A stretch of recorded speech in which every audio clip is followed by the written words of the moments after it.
Welcome to Wednesday. We're going to talk about animals today. I got a lot of questions about that, so we'll see how many we can get through.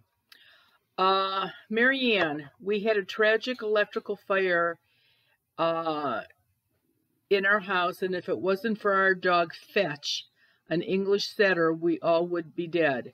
She woke us up, my husband, 2 daughters, and me. We got out in time after we were outside. I swear it was like Fetch was counting us.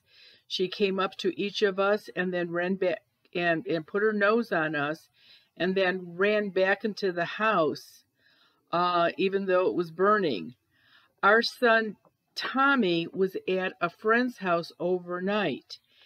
We think Fetch thought that Tommy was still in the house, and she went to Tommy's bedroom door, which was closed, and was just whining and scratching on it and trying to wake him up.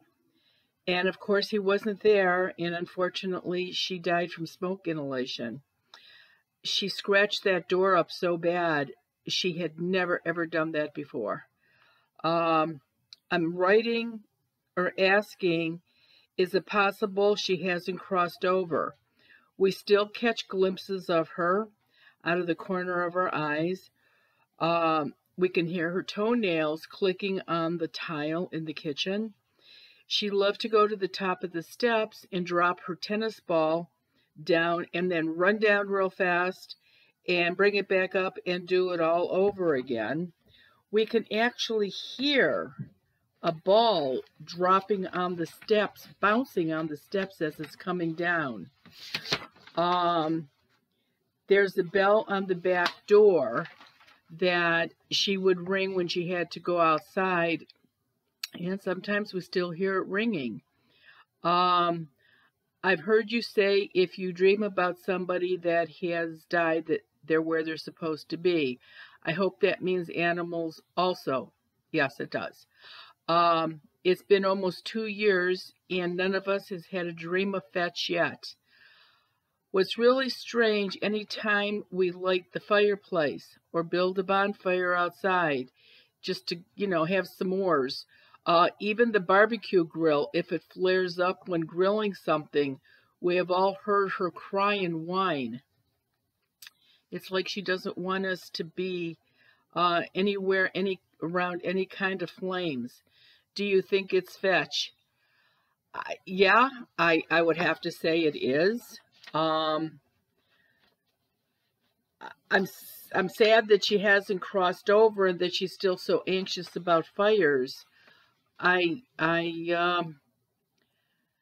guess what's going to happen is you're going to have to do the same thing I'm going to have to do with my Bashan. When I die or Ted dies, one of us is going to have to grab him and take him with us because he never crossed over either. And I'm guessing that's what's going to have to happen with you too. It's sad, and she's still protecting you guys. But like I said, it's too bad because you like everybody to be and every animal to be where they need to be. Good luck with that. This one is from Terry, and she wrote, I would think that when dogs pass, they would automatically go to the light.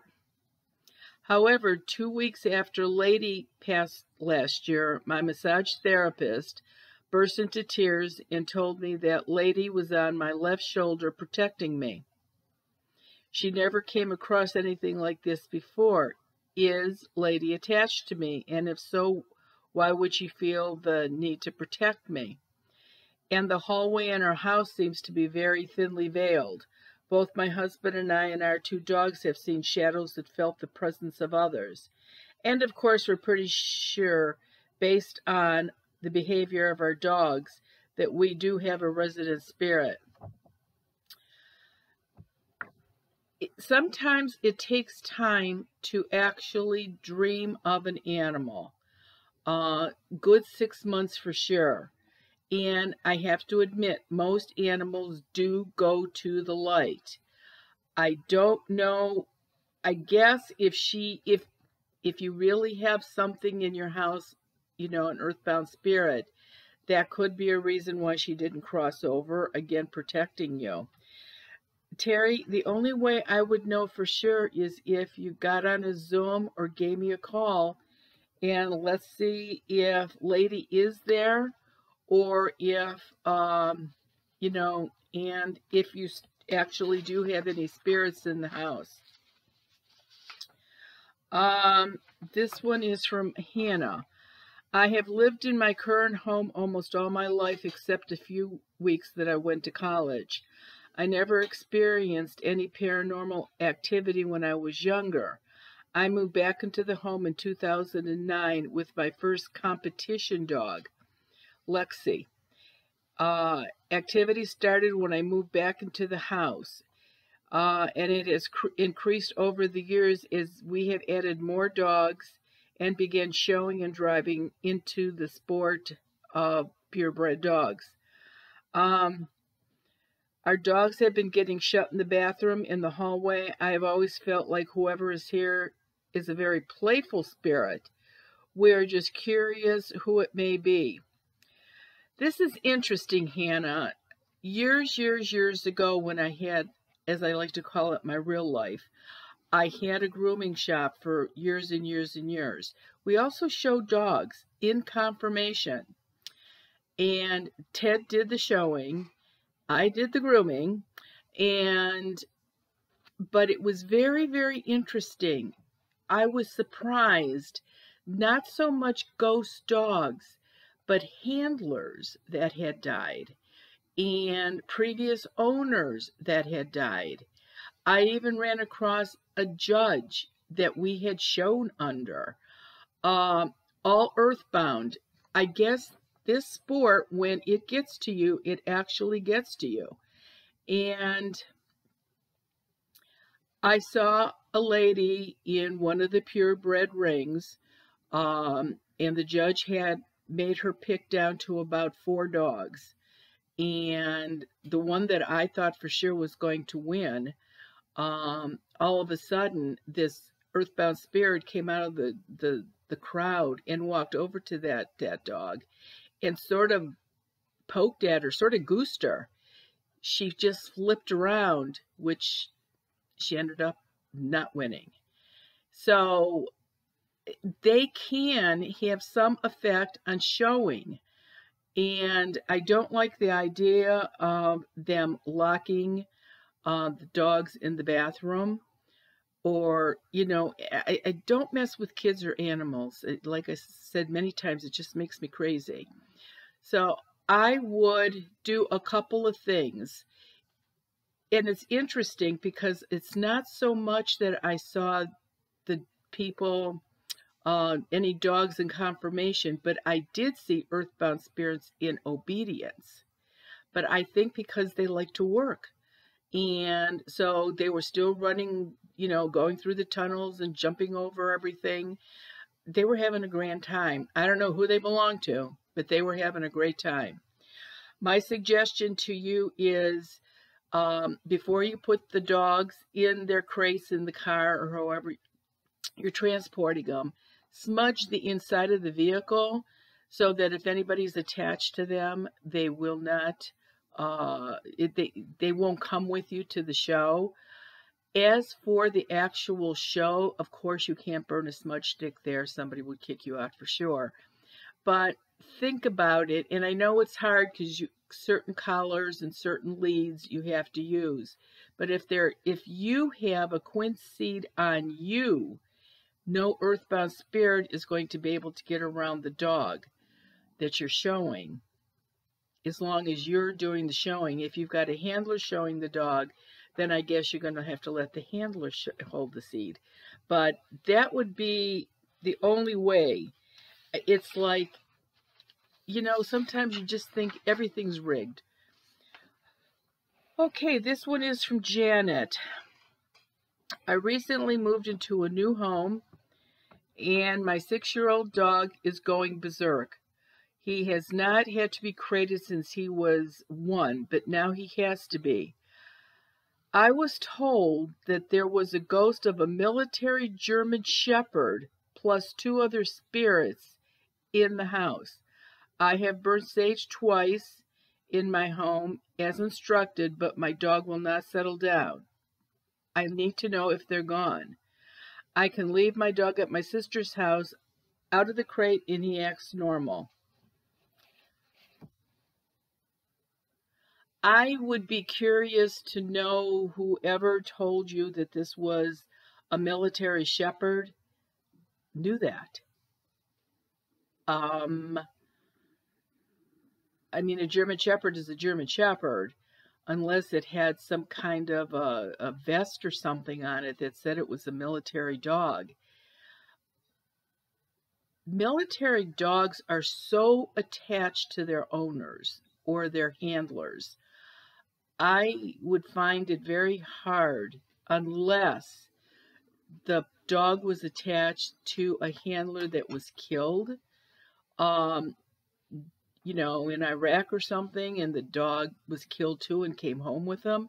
I don't know how that can be. And when you say there were 2 other spirits, was she referring to 2 other animals or 2 human earthbound spirits? It's too questionable. I can't give you an answer. Smudging is good, saging. Were you doing it correctly? Were you doing it at least every 12 to 14 days? Were you getting in every nook and cranny? Were you opening up every closet door, the attached garage, the attic, crawl spaces? Because the one place that you don't get smoke is where something earthbound will be hiding. So definitely, if you're going to do that, make sure you do it correctly and as often as you should. Give me a call. Get on Zoom. Let me see if there is something in the house. I would actually be very curious to see a military dog that is earthbound. I would actually like to see that. Okay, this one is from Sheila.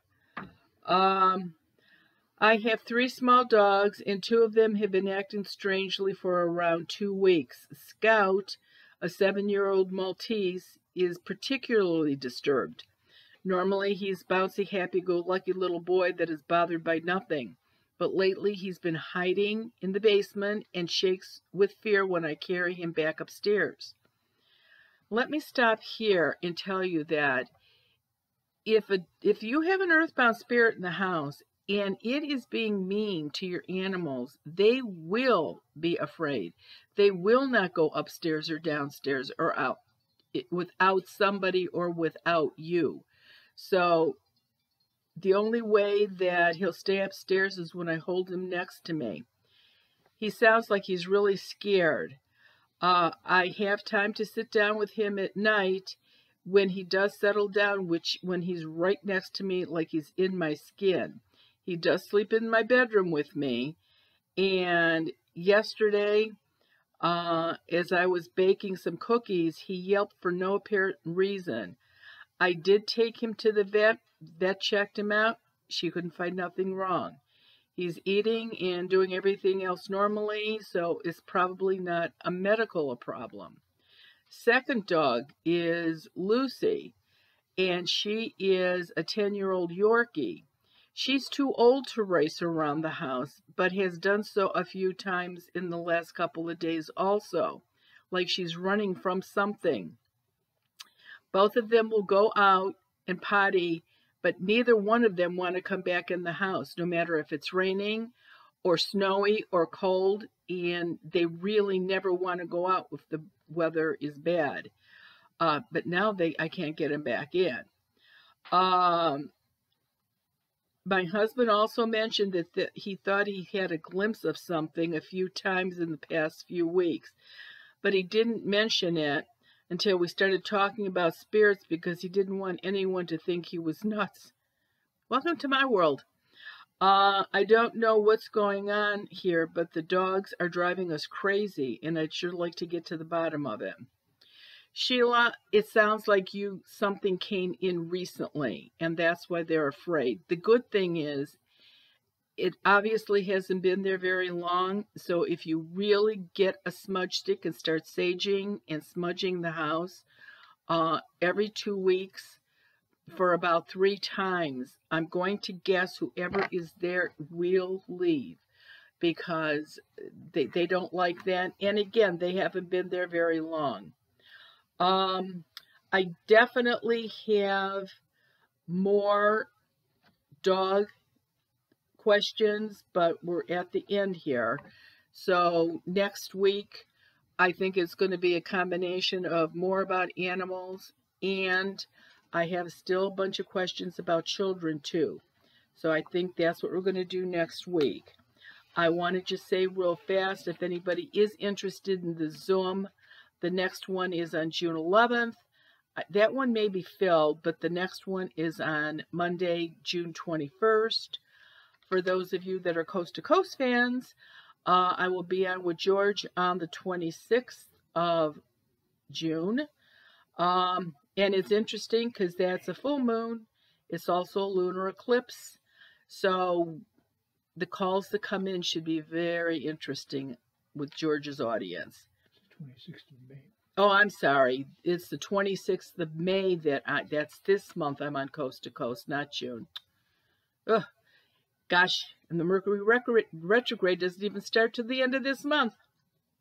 And on June 26th, I will be in Sandusky, Ohio at the Merry-Go-Round Museum, which is really haunted, and we're allowed to go through the whole thing. So if you're in the area, stop in. Weather's nice, drive over, and you can go, like I said, we are even allowed to go down the basement there where they fix all the horses for the carousels. So it should be pretty interesting. Thanks for joining us, and we will see you next Wednesday. Thank you.